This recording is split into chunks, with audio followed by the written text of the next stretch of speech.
Este mensaje de esta mañana de seguro que es una bendición para mi alma.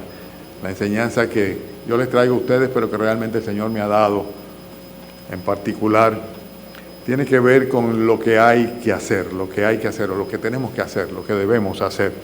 La palabra de Dios no deja lugar a la especulación humana en cuanto a lo que Dios quiere que nosotros hagamos en nuestra condición de mensajeros o heraldos del Evangelio.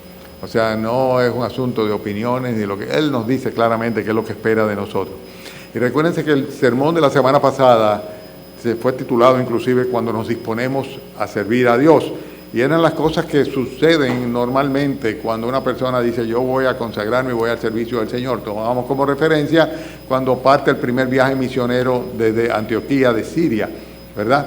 O sea, Pablo y Bernabé son apartados para el ministerio, capítulo 13, y entonces parten y van en dirección hacia Asia Menor, predicando el Evangelio, y le van sucediendo una serie de experiencias que nosotros pudimos aprovechar, viendo las cosas que normalmente resultan cuando decimos, bueno, vamos a consagrarnos al servicio del Señor, vamos a dar testimonio de su palabra, de la salvación que Él ofrece, del ministerio que tiene la iglesia de llevar el Evangelio.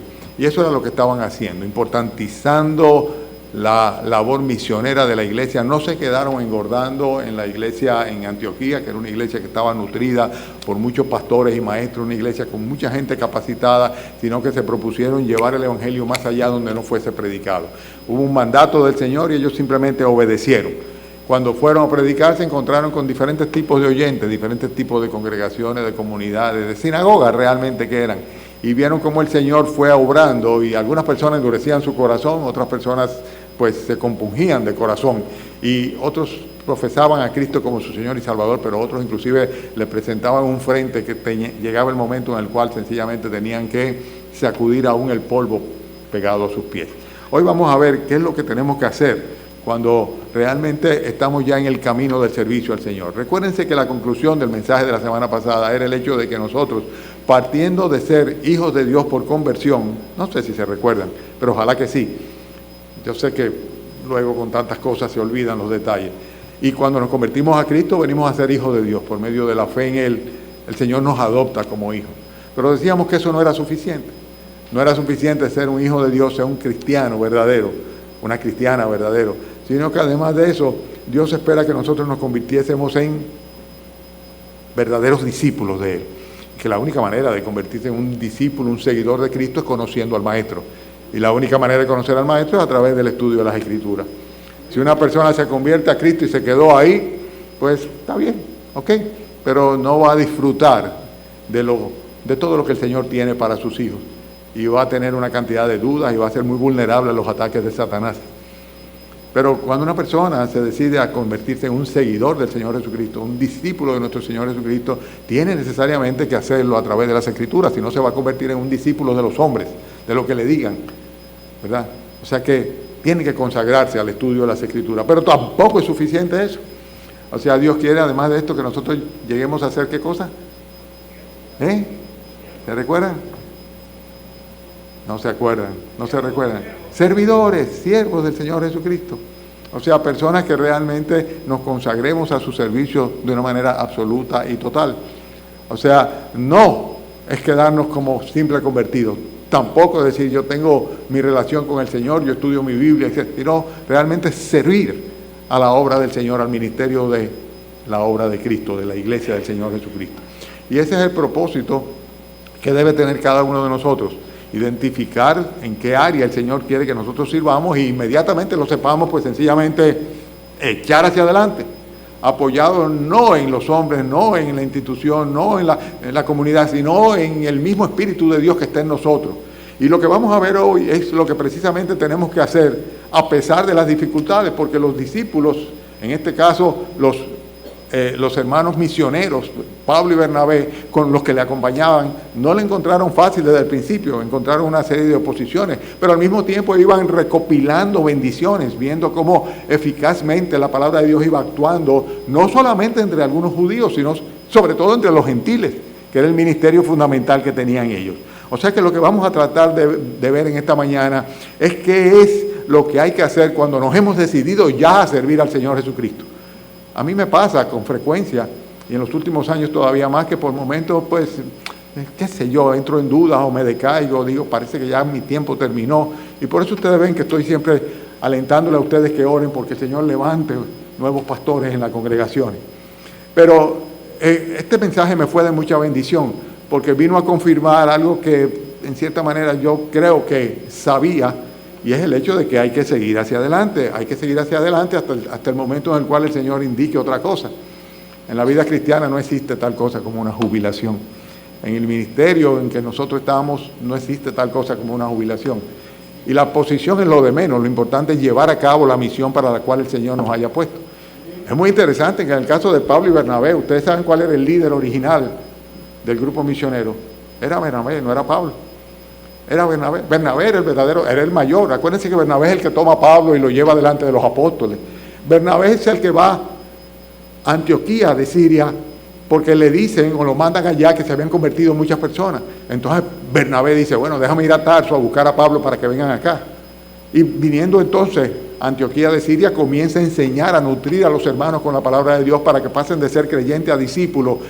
Entonces de un momento a otro se convierte en la iglesia misionera por excelencia. Comienzan a servir y a multiplicarse y a llevar el evangelio a los gentiles. Dios tiene su plan. Y sea en una posición o en otra, no importa, tenemos siempre que seguir adelante. Y lo que hay que hacer, pues lo tenemos acá en este pasaje que vamos a leer hoy, capítulo 14 del libro de Hechos. ¿Lo tienen? Les voy a dar tiempo a que busquen la página y se enfoquen en las reflexiones que vamos a extraer de esta experiencia de los discípulos cuando definitivamente han arrancado ya a cumplir con su ministerio. Aconteció en Iconio que entraron juntos en la sinagoga de los judíos y hablaron de tal manera que creyó una gran multitud de judíos, asimismo de griegos. Mas los judíos que no creían excitaron y corrompieron los ánimos de los gentiles contra los hermanos. Por tanto, se detuvieron allí mucho tiempo, hablando con denuedo, confiados en el Señor, el cual daba testimonio a la palabra de su gracia, concediendo que se hiciesen por manos de ellos señales y prodigios. Y la gente de la ciudad estaba dividida. Unos estaban con los judíos y otros con los apóstoles. Pero cuando los judíos y los gentiles, juntamente con sus gobernantes, se lanzaron a afrentarlos y a apedrearlos, habiéndolo sabido, huyeron a Listra y Derbe, ciudad de Licaonia, y a toda la región circunvecina, y allí predicaban el evangelio. Y cierto hombre de Listra estaba sentado imposibilitado de los pies, cojo de nacimiento, que jamás había andado. Este oyó hablar a Pablo, el cual, fijando en él sus ojos y viendo que tenía fe para ser sanado, dijo a gran voz, levántate derecho sobre tus pies. Y él saltó y anduvo. Entonces la gente, visto lo que Pablo había hecho, alzó la voz diciendo en lengua licaónica, dioses bajo la semejanza de hombres han descendido a nosotros. Y a Bernabé llamaban Júpiter y a Pablo Mercurio, porque este era el que llevaba la palabra. Y el sacerdote de Júpiter, cuyo templo estaba frente a la ciudad, trajo toros y guirnaldas delante de las puertas y juntamente con la muchedumbre quería ofrecer sacrificios. Cuando lo oyeron los apóstoles, Bernabé y Pablo rasgaron sus ropas y se lanzaron entre la multitud, dando voces y diciendo, varones, ¿por qué hacéis esto? Nosotros también somos hombres semejantes a vosotros, que os anunciamos que de estas vanidades os convirtáis al Dios vivo, que hizo el cielo y la tierra y el mar y todo lo que en ellos hay. En las edades pasadas, Él ha dejado a toda la gente andar en sus propios caminos, si bien no se dejó a sí mismo sin testimonio, haciendo bien y dándonos lluvia del cielo y tiempos fructíferos, llenando de sustento y de alegría nuestros corazones. Diciendo estas cosas, difícilmente lograron impedir que la multitud les ofreciese sacrificio. Entonces vinieron unos judíos de Antioquía y de Iconio que persuadieron a la multitud, habiendo apedreado a Pablo, y le arrastraron fuera de la ciudad pensando que estaba muerto. Pero rodeándole los discípulos se levantó y entró a la ciudad. Y al día siguiente salió con Bernabé para Derbe. Y después de anunciar el evangelio a aquella ciudad y de hacer muchos discípulos, volvieron a Listra, a Iconio y Antioquía, confirmando los ánimos de los discípulos, exhortándoles a que permaneciesen en la fe y diciéndoles, es necesario que a través de muchas tribulaciones entremos en el reino de Dios. Y constituyeron ancianos en cada iglesia y habiendo orado con ayuno, los encomendaron al Señor en quien habían creído. ¿Cuáles son las cosas que tenemos que hacer? Las que hicieron los discípulos. Lo primero que ellos hicieron, sin lugar a duda, lo dice el primero de los versículos, fue que hablaron de tal manera, dice el texto, es interesante, porque dice, llegaron a Iconio, ¿verdad? Entraron en la sinagoga, dice, y hablaron de tal manera, y la pregunta que yo me hago, ¿de qué manera hablaron? Porque de la manera que hablaron tuvieron un resultado inmediato, dice que hablaron de tal manera que creyó una gran multitud de judíos y asimismo de griegos. De tal manera, sin lugar a duda, que tiene que ver con la forma como lo hicieron. Y la primera cosa que tienen que haber tenido era conocimiento, porque muchas veces oímos a predicadores y personas que anuncian supuestamente el Evangelio, pero con una ignorancia total de las enseñanzas escriturales, tienen 0.00 de teología. Y muchas veces podemos decir, realmente conocen a Dios, conocen la palabra de Dios, porque lo que dicen contradice lo que la Biblia enseña. De tal manera tenía que ser necesariamente con conocimiento, pero no solamente con conocimiento, sino que también evidencia que había una vehemencia y una pasión en lo que estaban haciendo. O sea, no fue que se pararon y dijeron, ustedes sabían que entonces nosotros venimos de ahí, entonces, porque Jesucristo... No, había un fuego, un ardor. Ese fuego que muchas veces la palabra de Dios le indica como un primer amor que se hace evidente en el recién convertido, en las personas que tienen algún tiempo breve en la fe y que quieren agradar a Dios y que no les importa absolutamente cómo sean recibidos o no, lo que quieren es sencillamente glorificar el nombre del Señor Jesucristo, que ya en su vida se ha hecho presente por medio de la fe. Ellos hablaron el Evangelio y lo hablaron con pasión, lo hablaron con vehemencia y lo hablaron con conocimiento. Pablo era un erudito, Pablo era una persona que conocía las Escrituras, y Bernabé por igual. O sea, personas que realmente podían dar un testimonio porque tenían una vivencia no solamente personal, sino también escritural de la obra de Dios en su vida. Hablaron de tal manera. Y esa es la primera cosa que tenemos que hacer nosotros. Si hemos decidido definitivamente que vamos a seguir al Señor Jesucristo, si hemos identificado nuestra labor ministerial, si queremos ser servidores de Cristo, tenemos que hablar. Pero no hablar como quiera, hablar de tal manera que los que escuchen realmente queden impactados. Bueno, hay cosas que no podemos nosotros hacer, no podemos convencer ni convertir a nadie, pero sí podemos hablar de tal manera que realmente lo que estemos diciendo sea lo apegado a las Sagradas Escrituras y hacerlo con vehemencia, con pasión, con deseo y con expectativa en oración de que el Señor obre de tal manera, ¿verdad?, que los que oyen se convierten al Señor Jesucristo. Dice una gran multitud de judíos y asimismo de griegos. Estaban allá en la sinagoga y ellos se convirtieron al Señor Jesucristo, creyeron de todo corazón. La segunda cosa que tenemos que hacer, hermanos, y eso se aplica a cada uno de nosotros, ¿verdad? No solamente hablar y decir y testificar de Cristo, sino que también es necesario que nosotros confirmemos a aquellos que hacen profesión de fe. En el versículo 2 y versículo 3 dice que los judíos se rebelaron, comenzaron a corromper el ánimo de los gentiles, pero sin embargo dice que esto hizo el hecho de que hubiera una oposición. Versículo 2 dice, los judíos que no creían excitaron y corrompieron los ánimos de los gentiles contra los hermanos. Estamos hablando de entre los que estaban en la sinagoga ya. Y esto hizo, versículo 3, que entonces ellos dijeran, bueno, es así, pues vamos a quedarnos un tiempo acá. Hemos predicado, se han convertido en una serie de gente, ahora viene una gran oposición, bueno, vamos a coger y vamos a comenzar a discipular a estas personas, de manera que queden bien establecidos en la fe.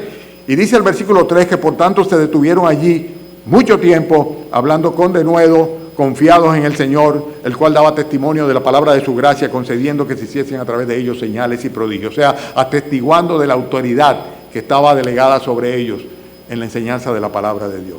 ¿Cuál es la segunda cosa que tenemos que hacer? Debemos sencillamente detenernos hasta poder confirmar a aquellas personas que responden al mensaje del Evangelio. Es el ministerio de discipulado de la iglesia. Tenemos necesariamente no solo que predicar el Evangelio, sino que tenemos que traerlos a la iglesia, tenemos que sumarlo al cuerpo de nuestro Señor Jesucristo en la iglesia local y tenemos que enseñarle la doctrina, tenemos que discipularlo. Pero que hay oposición, bueno, más razón todavía. O sea, estaban soliviantando la mala actitud, ¿verdad?, los ánimos de los hermanos en contra de Pablo y Bernabé. Y dice, bueno, pues entonces vamos a quedarnos aquí hasta que podamos dejar a estos creyentes bien asentados en la fe, establecidos completamente a través de la palabra de gracia del Señor. La tercera cosa que vemos está en el versículo 5 y versículo 6 específicamente. Estamos hablando de lo que tenemos que hacer una vez nos hemos decidido servir a Cristo. La primera cosa es sencillamente exponer, y exponer con vehemencia, con pasión, pero también con conocimiento el mensaje del Evangelio. La segunda cosa que tenemos que hacer es sencillamente confirmar a aquellos que hacen una profesión de fe, confirmar a los creyentes. El tiempo que tome no importa, es un ministerio de cada iglesia local y de cada discipulador en particular, que deberíamos de serlo todos nosotros, porque la misión de hacer discípulos es para todos los creyentes. Luego entonces tenemos el versículo 6, que habla de la actitud que tuvieron los discípulos cuando vieron que sencillamente no solamente los judíos, sino que también algunos gentiles que no habían creído, sino que también involucraron a los gobernantes del lugar. Dice el versículo 5 que juntamente los judíos y los gentiles, juntamente con sus gobernantes, se lanzaron a afrentarlo y a apedrearlo. Y entonces, al enterarse ellos de esa situación, sencillamente dice, se fueron a Listra, huyeron a Listra y Derbe, ciudades de Licaonia. Y entonces sencillamente dijeron, bueno, ya que no quieren oír, nosotros lo que vamos a hacer es que no vamos a seguir predicando. ¡No! Dice que se fueron a esas dos ciudades y siguieron predicando el Evangelio. En otras palabras, era la actitud, bueno, ustedes rechacen el Evangelio, pero nosotros vamos a continuar más adelante. Pero a mí me llama la atención el hecho de que ellos evitaron el riesgo y las confrontaciones. Y yo creo que es así. Muchas veces vi yo a personas que se convertían al Señor Jesucristo y se convertían en una especie de qué sé yo, de litigadores. Y realmente el Espíritu Santo no obra de esa manera. No se trata de estar discutiendo, no se trata de estar tratando de imponer una teología, ni mucho menos. Se trata simplemente de interceder y de orar y de enseñar y dar razón a todo aquel que demande sobre la esperanza que hay en nosotros. Pero dice la Biblia que debemos hacerlo con mansedumbre y con reverencia. No discutiendo, no se trata de entrar en discusiones. Entonces, yo creo que sin lugar a duda tenemos que hacer como los discípulos, que evitaron riesgos innecesarios y confrontaciones que eran completamente innecesarias. Tú le enseñas la verdad a una persona, le predicas, le hablas, ¿verdad? Con toda vehemencia, con todo convencimiento, pasión, con conocimiento, pero si esa persona toma una actitud de rechazo y de agresividad, pues sencillamente sé humilde, recógete para atrás, que tal vez el Señor tiene otros planes con ellos. Planes que pueden ir hasta la condenación eterna en el infierno o a que finalmente reflexionen y el Espíritu Santo haga una obra de convencimiento de pecado, justicia y juicio en aquellos que han sido predicados. Y entonces se dispondrán a escuchar el Evangelio o a creer en Jesucristo, a buscar de Dios. Pero la tercera cosa que quiero enfatizar es que ellos evitaron riesgos innecesarios y además de esto no entraron en ningún tipo de confrontaciones. Hay gente más para adelante, como dice el refrán. Siguieron adelante y allá donde iban, entonces comenzaron a predicar el Evangelio también en las ciudades de Licaonia y en toda la región circunvecina. Versículo 6. ¿Cuál es la cuarta cosa que debemos hacer nosotros? Y cuando digo nosotros, estoy hablando como iglesia y en forma particular, y yo en particular quiero también apropiarme de esta enseñanza, porque esto es lo que hay que hacer, sin lugar a dudas. Y lo que tenemos que hacer luego es tener mucho cuidado de no permitir bajo ningún concepto que se suceda lo que les conocemos como el culto a la personalidad. En otras palabras, rechazar toda forma de adoración que no sea dirigida exclusivamente a Dios. Cuando una persona se convierte al Señor Jesucristo y quiere agradar al Señor Jesucristo, casi siempre lo hace a través de un intermediario. Hay casos muy especiales en que las personas llegan a convicción a solas, estudiando las Escrituras, el Espíritu Santo le obra en sus corazones, le da convicciones y esa persona se convierte. Y luego se suma a la iglesia, hasta busca por sí mismo una iglesia. Pero en términos general siempre hay una persona que le conduce, o sea, hay una respuesta que no solamente es al Señor, sino también a favor de aquellas personas que tuvieron la gracia de predicarles el Evangelio. Yo agradezco en mi corazón a aquel estudiante mío que se preocupó cuando estaba en la universidad porque yo conociera el Evangelio, y nunca voy a dejar de dar gracias al Señor por él y darle las gracias a él mismo cada vez que le veo de que se preocupó por mi salvación. Hermanos, esto muchas veces se traduce a una especie de reverencia o adoración o sentimiento de compromiso o un sobreafecto sobre aquella persona que nos condujo a Cristo. No hay nada de malo en todo esto, pero de ninguna manera podemos permitir que algún tipo de reconocimiento o adoración sea dirigida a los hombres cuando debe ser exclusivamente dirigida a Dios.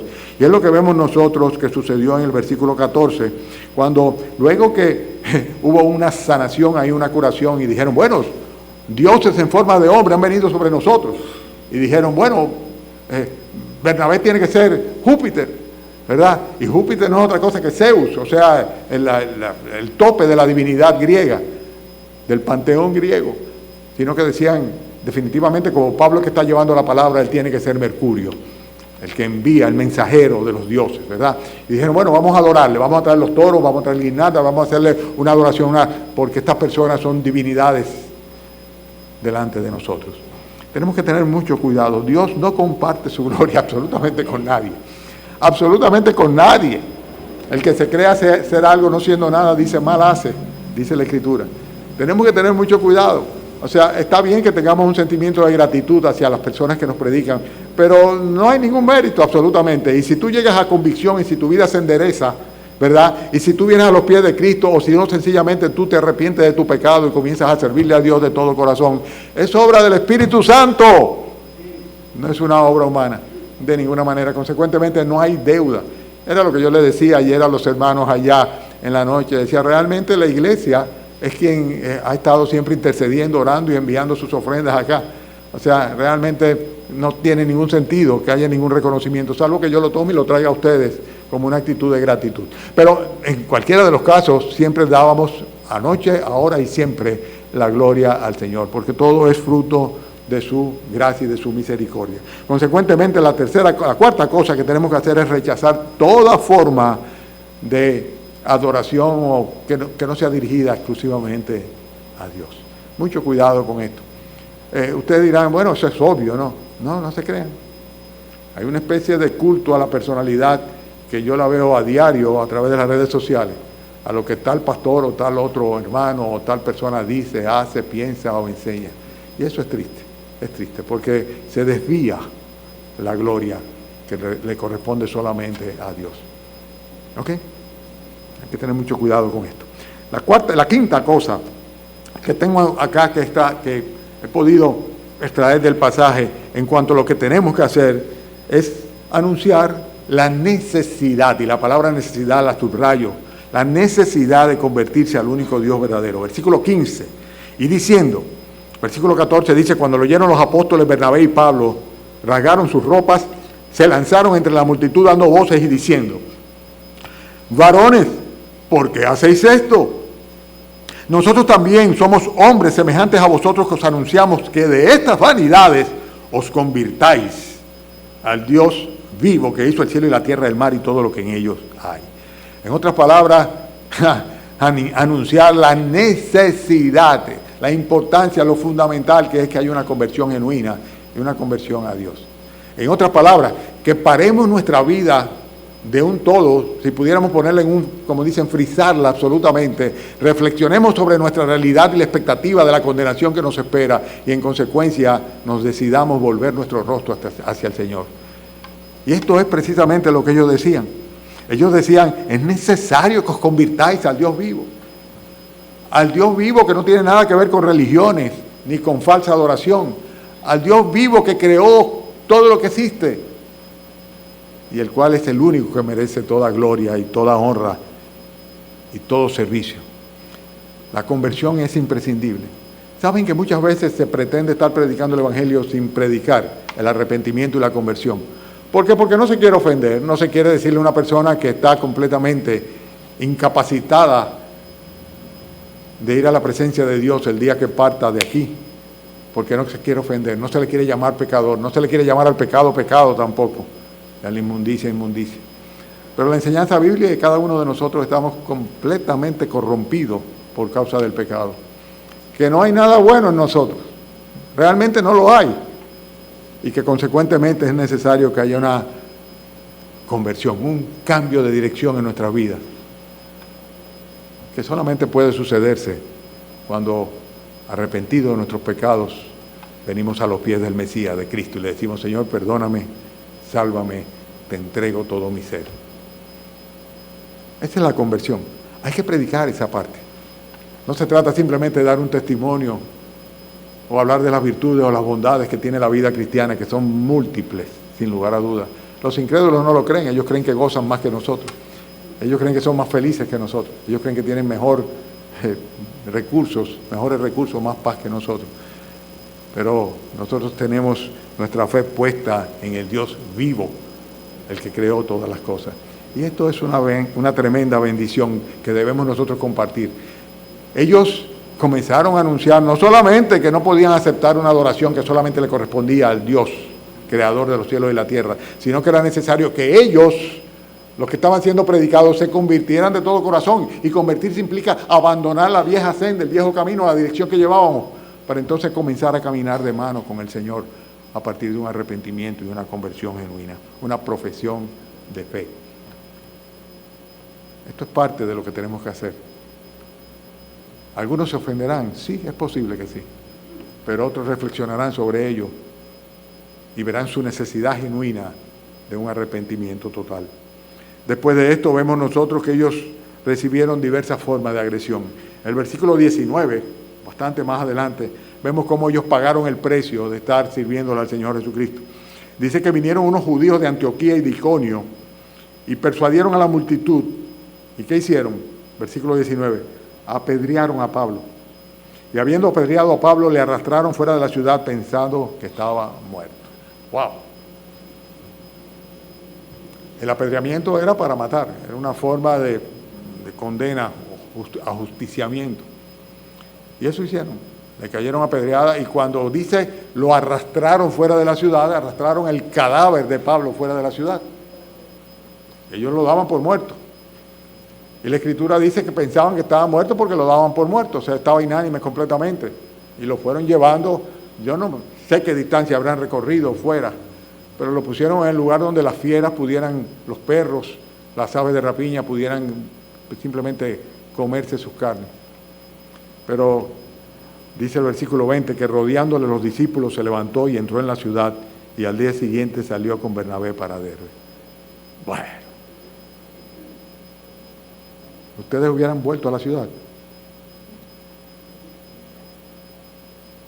O sea, nos han caído a pedradas. Está involucrado el gobierno de la ciudad, los judíos religiosos y también los gentiles. O sea, todo el mundo. Nos dan por muertos, nos sacan para afuera, nos jondean, por decir en dominicano, fuera de la ciudad. Entonces, los discípulos van detrás, Pablo se levanta y entran a la ciudad. Hace muchos años, aquí en el 1999, tuvimos la visita de un predicador que impactó mucho nuestras vidas. Este hermano era un misionero en Haití. Misionero en Haití. Yo no sé si algunos de ustedes recordarán ese testimonio porque en otras ocasiones lo hemos dado. Pero los que estuvimos ahí le oímos de sus propias palabras en este mismo púlpito contar cómo, estando ministrando en Haití, le había caído un rayo arriba. Literalmente. Se lo llevaron a Estados Unidos. Allá se recuperó, sobrevivió a la caída de rayo y regresó a Haití con su familia. Poco tiempo después, entraron unos ladrones en su casa, unos asesinos, violaron a su familia, a su mujer y a su hija. Volvieron a Estados Unidos. Poco tiempo después, volvieron a Haití. Porque era el lugar donde ellos tenían la convicción que el Señor quería que estuvieran para servirle al Señor. Bueno, en otras palabras, habían pasado por experiencias increíbles. Mi lógica hubiera sido decir, bueno, Señor, gracias por indicarnos de una manera fehaciente, clara, evidente, que tenemos que irnos de ahí. Vamos a buscar otro sitio donde servirte. Ellos volvieron a Haití. En otras palabras, decidieron levantarse y seguir adelante. Y eso hicieron los discípulos aquí. Pablo y Bernabé se levantaron, entraron a la ciudad y al otro día siguieron más para adelante predicando el Evangelio. Y yo creo que nosotros podemos aprender qué es lo que tenemos que hacer también por igual. A pesar de que vamos a tener oposición, a pesar de que vamos a tener crítica, a pesar de que vamos a tener tal vez amenazas, si fuera el caso, a pesar de que podemos correr riesgo también, sencillamente tenemos que seguir adelante. Es que tenemos que seguir adelante. Sin entrar en conflicto, ningún tipo de... Pero tenemos que seguir adelante. ¿Por qué? Porque para eso hemos sido salvos, para eso hemos sido llamados, para eso hemos sido ministrados por el Señor, para que nosotros a la vez ministremos el Evangelio y lo llevemos a otros también. Ayudemos a otras personas a confiar en Cristo, a seguir adelante. Si Pablo murió, no lo sabemos. Si no llegó a morir, no lo sabemos. Pero en un caso o en el otro, luego de ser arrastrado, dice que los hermanos se pusieron alrededor, se levantó, cogió para la ciudad y por la mañana salió adelante con Bernabé para Derbe para predicar el Evangelio. Versículo 21 dice, y después de anunciar el Evangelio en aquella ciudad, ¿y qué dice luego? Versículo 21. Y de hacer, versículo 21, muchos discípulos, entonces volvieron a Listra, a Iconio y a Antioquía. En otras palabras, fueron a Derbe, predicaron, tuvieron un tiempo allá, establecieron discípulos ahí, y dice, luego de nuevo entonces vuelven a las ciudades por las que habían pasado para confirmar a los hermanos. Seguir adelante, seguir adelante. Los impedimentos van a venir, los riesgos van a venir, pero si el Señor nos levanta, nos permite que nos levantemos y que estemos en pie, ¿qué tenemos que hacer? Continuar haciendo lo que estábamos haciendo y lo que debemos hacer y lo que definitivamente Él quiere que nosotros hagamos, como testigos de su gracia, como mensajeros del Evangelio, como siervos de Cristo. Eso es lo que tenemos que hacer, seguir adelante. En esta congregación la hemos visto florecer muchas veces. Cuando construimos el mezanín allá arriba era porque ya aquí abajo estábamos llenos. Hemos visto otras veces muchos partir por un motivo u otro. Y le hemos visto florecer de nuevo. ¿Qué tenemos que hacer? Seguir predicando el Evangelio, seguir evangelizando, seguir adelante. Y punto. Porque para eso es para lo que estamos llamados. Que sea lo que el Señor quiera. Pero de parte nuestra tenemos que estar dispuestos a continuar adelante. Ellos se habrían de asegurar de establecer bien a esos discípulos, por eso regresan a la ciudad de Listra, Iconio y Antioquía, porque habían tenido que salir rápidamente de allá.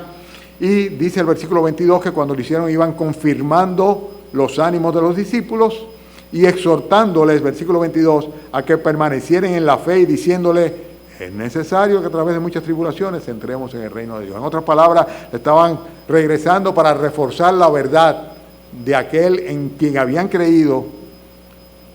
Y era la misma visión que tenía aquel mensajero. Decía, no hemos terminado la obra en Haití, vamos a regresar de nuevo. Y así lo hizo. Ese testimonio de ese hombre pues nos impactó grandemente como congregación en aquella ocasión. Recuerdo que tuvimos mucho tiempo conversando sobre eso. Bueno, ok, entonces les faltaba dos cosas más. Dice que en el versículo 23, cuando regresan a las iglesias, dice, constituyeron ancianos en cada iglesia. Y habiendo orado con ayunos, los encomendaron al Señor en quien habían creído. Bueno, la verdad es que las iglesias necesitan, y Dios lo ha establecido así, personas que estén observando, cuidando y velando por el rebaño del Señor. Y por eso ellos se preocuparon en volver de nuevo y identificar a aquellas personas que tenían el llamamiento para ser obispos, pastores o maestros, ¿verdad? Y pues sencillamente reconocerles como tal. Yo creo que esto es importante también, el establecer líderes, establecer liderazgo. Realmente tenemos muchos ministerios en la congregación. ¿Ustedes saben lo que faltan? No ministerios, sino personas que se pongan al frente de los ministerios. ¿Cuándo funcionó un ministerio? Cuando había una persona liderando. ¿Cuándo funcionaron Tabita o Lidia? ¿O cuándo funcionó el evangelismo, el ministerio de evangelismo? O cuando habían personas al frente que estaban guiando, dirigiendo, con un compromiso personal sobre ese ministerio, que decían, esto es lo que yo tengo que hacer, este es mi ministerio. Y sabemos que es así porque lo estamos viendo delante de nuestros ojos hoy día, con el ministerio que siempre fue la cenicienta de nuestra congregación. Yo no quiero ni siquiera mencionarlo mucho, pero todos lo sabemos, que era el ministerio de alabanza. Gracias al Señor que ha puesto en el corazón de los varones y de las hermanas el servirle. Pero siempre es necesario que haya personas establecidas con responsabilidades y reconocidos por la iglesia.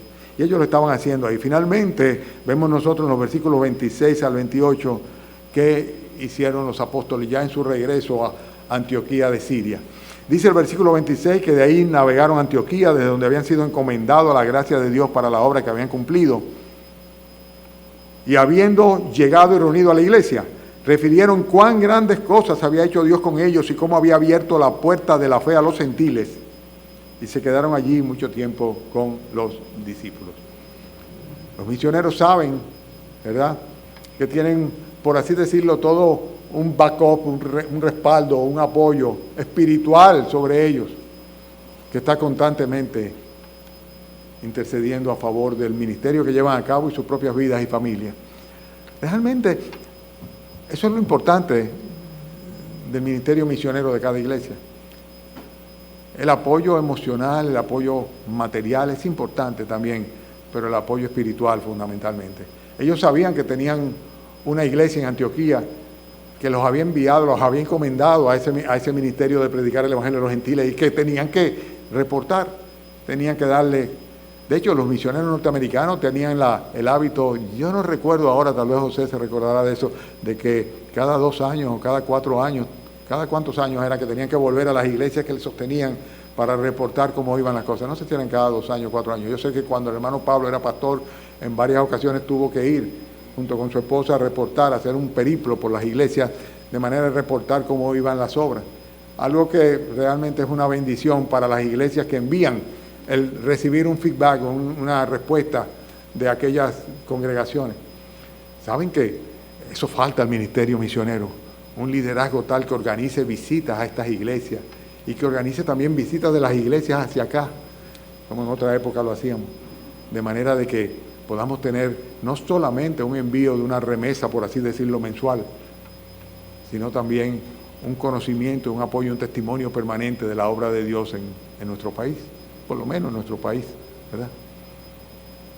José siempre me dice, saluda a los hermanos allá, él llama mucho por teléfono, no escribe, pero llama mucho por teléfono, ¿verdad? Hermano José de la Rosa, de Calley, y tal vez soy yo el que en el momento tal vez no doy tantos reportes como él esperaría, pero es muy bueno que tengamos esto de una manera organizada, porque es un gozo compartido el que tenemos que tener, el gozo de ver la obra de Dios marchar adelante en el medio donde nos desenvolvemos. Ellos fueron, dieron reporte, ¿verdad?, a la iglesia, le contaron cuán grandes cosas el Señor estaba haciendo entre los gentiles, y toda la iglesia lo que hizo fue simplemente regocijarse con ellos, regocijarse con la iglesia, y estuvieron allá un tiempo de nuevo en sus labores ministeriales regulares como maestros que eran de la congregación, hasta tanto vendría el próximo viaje misionero, el segundo viaje misionero, en el cual ya no van a ir juntos Pablo y Bernabé, porque vamos a ver al principio de la semana que viene, cuando leamos el capítulo 15, que se van a formar, en vez de un grupo misionero, 2 grupos misioneros, ¿verdad? Pablo con Silas y Bernabé con Marcos, y van a salir de nuevo a predicar a los gentiles. ¿Qué hemos visto hoy? Lo que tenemos que hacer una vez nos decidimos a ser servidores de Cristo. Debemos predicar con denuedo, con pasión, con vehemencia, que realmente expongamos lo que hay en nuestros corazones, el sentimiento de gratitud. Debemos asegurarnos de que esas personas queden establecidas en la palabra de Dios, que no dependan ni de uno ni de otros, que no dependan de los hombres, sino que sean capaces de buscar en las Escrituras lo que necesitan para llevar una vida fructífera. Hay que evitar conflictos, riesgos, confrontaciones innecesarias y rechazar todo tipo de adoración, alabanza o lo que fuera, como si fueran méritos propios de aquellos que llevamos el mensaje del Evangelio, porque toda la obra es del Señor solamente. Hay que anunciar y ser insistente en el hecho de que es necesario convertirse a Cristo, arrepentirse de los pecados y convertirse de todo corazón, a pesar de que esto nos va a traer agresiones muchas veces, de diferentes tipos, alguna de naturaleza moral, alguna de naturaleza física, alguna de naturaleza, diferentes tipos de agresiones, porque el diablo no quiere que eso suceda. Tenemos que simplemente, a pesar de los conflictos, de las confrontaciones, seguir adelante, a pesar de las circunstancias, seguir adelante, porque hay gente más para adelante. Tenemos que seguir dando testimonio, tenemos que seguir cumpliendo con el propósito para el cual el Señor nos salvó, tenemos que seguir haciendo discípulos, edificándolos en la palabra de Dios, establecer un claro reconocimiento de las personas que están al frente y honrarle y darle gracias al Señor por ellos y apoyarles en oración en cada uno de los ministerios, y siempre mantener a la iglesia informada de lo que ha ido pasando, de la obra del Señor. ¿Por qué? Porque esto nos mueve a dar acción de gracia en conjunto, como iglesia. Gracias al Señor por esto y por esto. Amén. Ok, vamos a orar entonces. Padre, damos gracias, Señor, por indicarnos cómo continuar, Señor. Permite, Padre, que podamos ciertamente, cada uno de nosotros en particular y como iglesia, como cuerpo, pues seguir llevando a cabo, Señor, la misión para la cual tú nos has destinado, Señor. Que tu Hijo Jesucristo sea glorificado en todo, Señor. Que tú recibas toda la adoración y toda la gloria, Señor. Y nada más que tú, Señor. Y que nosotros, Padre, cada uno podamos gozar, a pesar de las dificultades, Señor, de tu aprobación en el ministerio para el cual nos has salvado, nos has escogido y nos has asignado. Es posible que este mensaje quede en el aire de algunos, Señor, porque no están involucrados, Señor, porque no tienen un ministerio, porque no se identifican con ningún ministerio. En otras palabras, solamente son visitantes, Señor. Pero tal vez, Señor, es lo contrario. Y es el tiempo en el cual tú le estás hablando a ellos para que sepan que tienen, deben, es bueno. Y tú esperas, Señor, que se involucren en tu obra y lleven a cabo la misión de llevar a otros a los pies de Cristo. Discipularles, Señor. Edificarles, Señor. Y juntos adorarte. Permite, Padre, que sea así. Y si acaso, en el peor de los casos, Señor, alguno aquí no es todavía un verdadero creyente, no ha recibido el perdón de tus pecados, no se ha convertido de todo corazón a Cristo, tu Hijo, pues permite, Señor, que lo haga. Permite que lo haga, Señor, y que dé testimonio de ello y que se bautice, Señor, y que podamos todos regocijarnos y ayudarle, Señor, a vivir una vida conforme a ti te agrada. Llévanos con bien a nuestros lugares y permite que esta tarde también podamos a las 6:30, Señor, pues reunirnos y de nuevo, Señor, aprender de tu palabra y adorarte.